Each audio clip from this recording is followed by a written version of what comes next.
قرآن کتنا بڑا جرم بیان کر رہا ہے. وَمَن يَفْعَلْ ذَلِكَ يَلْقَ أَثَامًا, جو زنا کرے گا قتل کرے گا, قتل کے ساتھ بیان کر رہا ہے قرآن. اللہ کی نظر میں دونوں میں کوئی فرق نہیں ہے. یلقا أثاما, بہت بڑے جرم سے ملے گا. یضاعف له العذاب, بہت بڑا عذاب دوں گا اس کو میں. آگے قرآن کہہ رہا ہے الا من تابا. کیسی پیاری آیتیں ہیں یار, کتنی دھمکیاں دی اللہ نے. اب جس سے ہو چکا ہے وہ جب یہ آیتیں سنے گا وہ تو مایوس ہو جائے گا نا.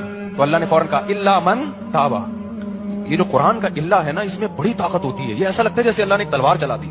الا من تابا, ہاں ہاں جس نے توبہ کر لی.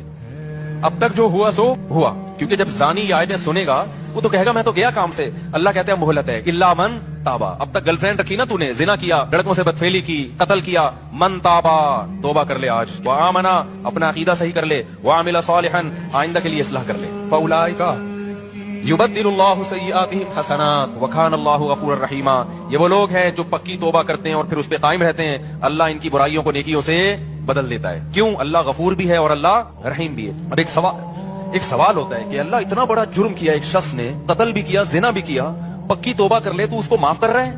دنیا میں تو ایسا نہیں